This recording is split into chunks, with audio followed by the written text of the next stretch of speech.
Oh, yeah.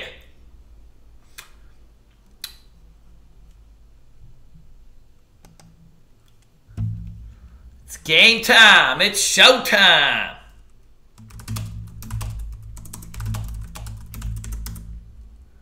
My friends, my people, what up? Yeah, I'm sure you are pumped up all day. All right, let's take a look at the general markets here. So we've got actually a little bit of a range break on this S&P 500. So that's been pretty good. We're a little bit overbought here. You can see with like almost, I mean, we're running at 87 stochastics right now. So slightly overbought, but overall it is a nice range break. So when the market's like that, it's kind of just all systems a go. You don't really stare at the general market intraday too much. I mean, yesterday we opened down weak because of that Netflix news, and then, you know, Netflix reversed, and then the rest of the market just went with it. At this point, right? Even the Nasdaq, man, it was getting throttled, and then Netflix went on this epic reversal. I guess somebody misread the conference call, and lo and behold, this thing came right back. So the market came back with it. Not very many good gappers today, for the most part. All day, what do you got on the gapper side? You would play petty. You got a little petty smile. What do they call that? The pedo smile.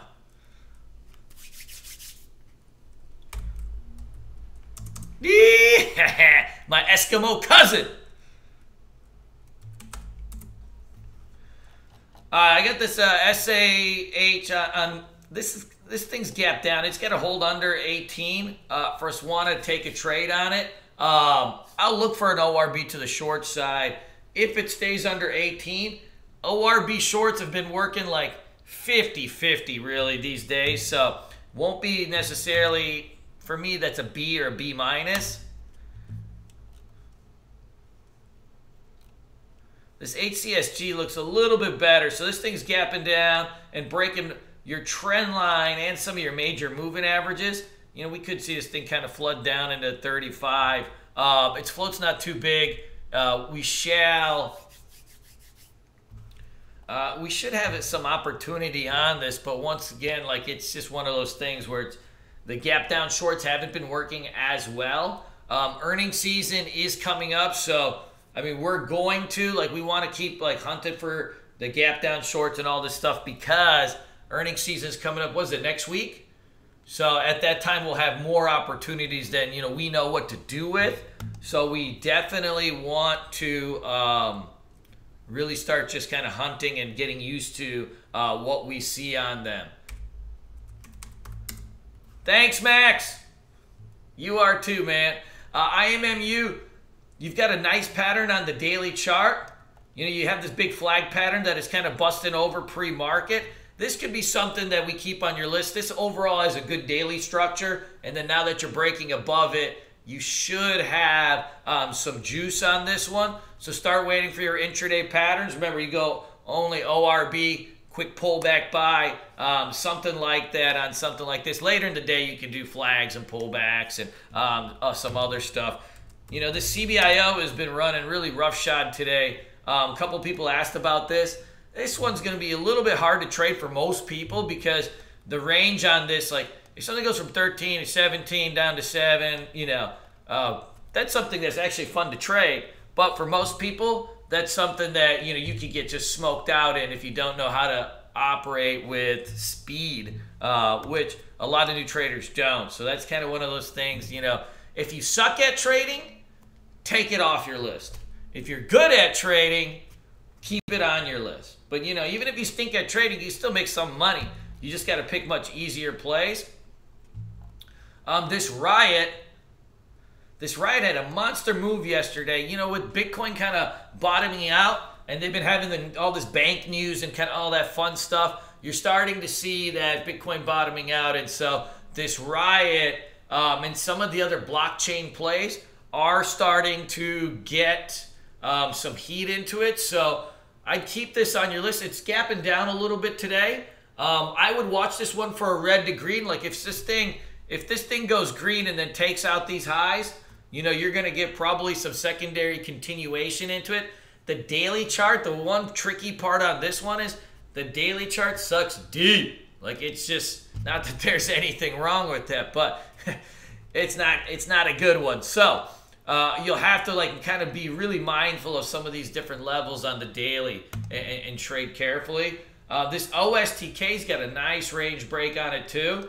You can see this thing goes back from April. Once it ripped over 40, I wouldn't be surprised to see this thing run into that kind of 48 mark. One thing with this stock, it's got tons of room. So if it opens weak, I'll hit this thing on the red to green. I think it's got till 48. The one caveat on this one is that when it moves, it kind of really shreds fast. It's got a spread on it. So like the spread on it could be 10, 15, 20 cents for the most part. So, if you end up buying on the ask and selling on the bid, you're going to lose probably 30 to 50 cents just like that. So you got to be a little bit careful with that. But overall, it's got a good look to it. I like it. This Clips has a good look to it, over 15. The one caveat on Clips is the volume so far sucks. But when something's consolidating, the volume always sucks. So we want to make sure that it's got the juice in it. We want to always make sure that we got that kind of juice. This S-Fix looks ready to go. So this is one of my favorites for today. It kind of busts loose out of nowhere. But for the most part, like this flag, if it breaks this 35, I think, you're going to get a secondary run on this. Even with the market being usually a little bit dicey, it's got a little bit of heat on it. I think this thing rips 35 today at some point. Etsy, a rip over 45, I think triggers this one for day trade. You see this one went red to green on it too. It's opening up weak. If it goes red to green today, probably you're gonna have you're gonna run into that 45 and rip. So I like this one a lot. After that big earnings, it's been consolidating really, really nicely. Its float's only 100 million, so it should move pretty well. This thing's junk. I take this off the list. Oil stocks suck to trade. This is more of a swing trade. I've been eyeballing this for swing trade. So with oil being so strong, it's one of the strongest sectors right now. They suck to day trade, but they do make really, they're making really good swing trades right now. So I'm watching this breakout on WTI. The only problem is it hit here for its second tap. So now it's coming down and it's coming in for the third tap, right? You need three tests of resistance to break out. But I think this is one of those ones, like, you rip, once it breaks, you rip like 1,000 shares of it and let that thing run to 10 or 11 or wherever it's got to go. This docu's being a hoe for show. Not that there's anything wrong with the hoe. We all need them in our lives. Otherwise, we'd be bored on Fridays. Ooh, long fortnight. I like that. CTO, this thing was untradeable yesterday. It got spiked down and it just sat there, but it's still over that breakout level. So I think this one's going to have juice. I'd keep this on watch for day trades. The volume on this is still pretty good. You had volume expansion to 10 million the other day. Yesterday was a little bit light, but it's still got the liquidity you need. And then this AAOI. I've been eyeballing this little sucker to break 50, but it's not. Let me see, BJ. Hey, BJ's Whole Club. You could probably put this on your list.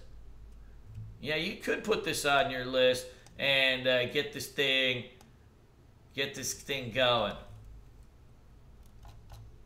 It's not too bad. Now, hold on one second. I get a little fluffer for my cafe.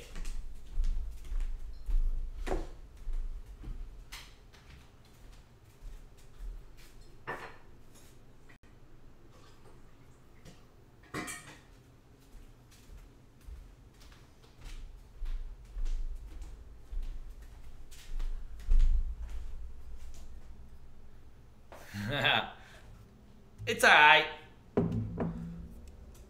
IPOs have been generally hot. This one trades a little bit thin, but, Probably something you keep on your longer term list. Might not be ready just yet, but it's got an okay range on it. I'd keep that in. I'd keep that going.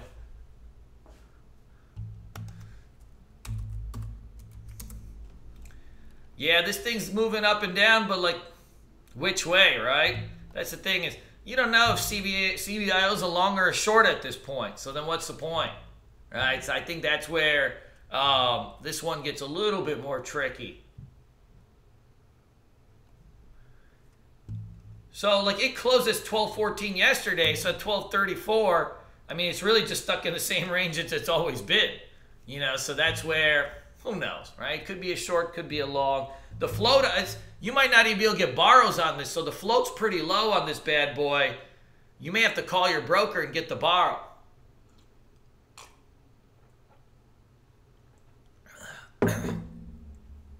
Oh, yeah. Hello from Austria. Hey, Max, where are you in Austria? Man, I've always wanted to go there.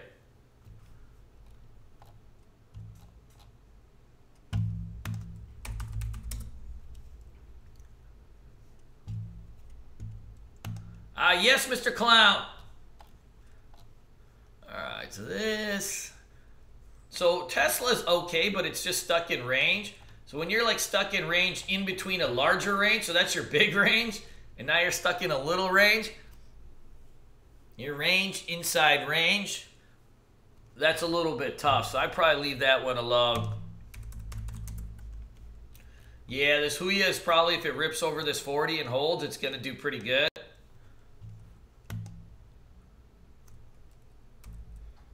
The range on this one is incredible. I mean, we went red to green yesterday. I ripped like 1,200 bucks on this thing and then gave it all back. Little fucker.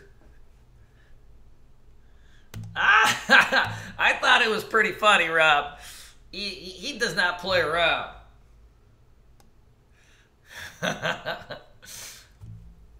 Good, good. You guys ready to roll? Everybody good? Everybody happy? All right, let's go do what we do. As always, I'll be in my chat room trading.